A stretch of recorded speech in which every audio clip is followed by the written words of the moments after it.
A paz do Senhor, meu irmão, a paz do Senhor, minha irmã.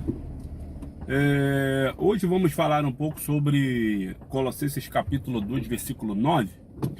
Uma rapidinha que diz assim: porque nele habita corporalmente toda a plenitude da divindade, né? É claro que na tradução Novo Mundo, as testemunhas de Jeová trocaram a palavra plenitude por qualidade. Ou seja, em Cristo não se encontra na tradução do Novo Mundo tudo que se encontra em Deus. Foi mudado para a qualidade porque querem eles entender que toda a qualidade de Deus, ou seja, bondade, justiça, amor, se encontra em Cristo. Quando o texto fala plenitude, está falando que todos os atributos pessoais, todos os atributos divinos também é encontrado em Cristo. Porém, as testemunhas de Jeová não concordam, então por isso que mudaram plenitude por qualidade, tá? Isso aí já diminui a pessoa de Cristo desse texto.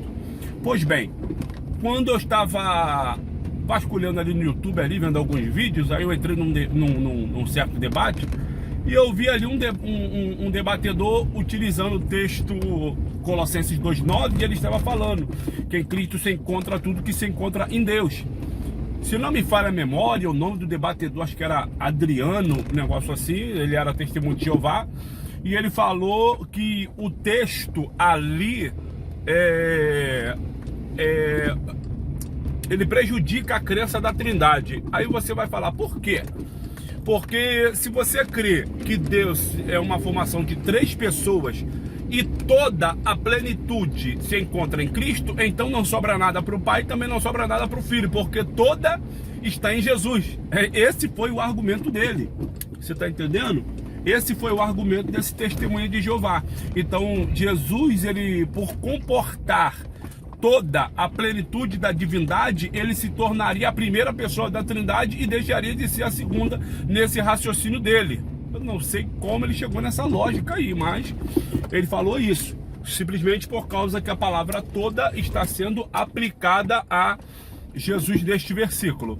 Agora, vamos usar a mesma estratégia, a mesma forma de interpretar o texto, só que em outro versículo, tá certo? Já que toda a plenitude da divindade tira do Pai, tira do Espírito Santo e deixa tudo em Cristo, vamos colocar esta aplicação dele em outro versículo, lá em Mateus 28:18, né? Que diz assim: foi-me dada toda a autoridade ou todo o poder no céu e na terra. Logicamente, você vai entender que toda é toda. Então, no momento que o Pai concede a Jesus todo o poder, não lhe sobrou mais nada, né? Por essa lógica, o Pai agora não é mais todo poderoso. Por quê? Porque deu todo o poder dele para Jesus. Se formos atentar para essa interpretação do senhor Adriano, ao aplicar isto em Mateus 28:18, o Pai deixou de ser todo-poderoso e tornou o Filho todo-poderoso. E agora nós temos apenas o Filho como Deus todo-poderoso. Meu Deus do céu, coisa estranha isso aí, hein? Estranho.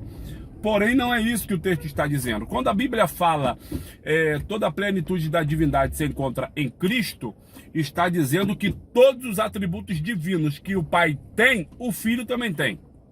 Entende? Onisciência, onipotência, onipresença, tudo o que o Pai possui, o Filho também possui. Entende? O Filho não pode ser uma criatura divina se ele não for Deus. Por quê? Porque a crença do politeísmo não é você acreditar que existem vários deuses e adorar apenas um, como pensa as testemunhas de Jeová. Não. A crença do politeísmo é você acreditar em vários deuses ou na existência de vários deuses. E não existem vários deuses. Existe um Deus que se revela em forma de três pessoas, ou se manifesta na forma de três pessoas.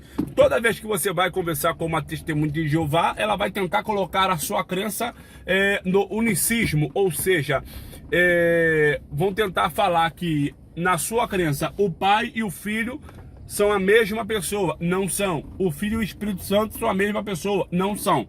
Estamos falando de Deus, ou seja, A divindade, ela comporta três pessoas, ou três pessoas têm o direito de serem chamados Deus, tá certo? É por isso que quando você lê a Bíblia, o Pai sendo chamado de Deus, o Filho sendo chamado de Deus, o Espírito Santo sendo chamado de Deus, tá bom? Aí uma testemunha de Jeová vai falar assim, mas os anjos são chamados de deuses, os juízes foram chamados de Deus, Moisés foi chamado de Deus. Ah, tá bom. Mas aí eu sigo simplesmente com um versículo. Qual dessas pessoas ou desses personagens na Bíblia esteve no princípio com Deus? Nenhum deles.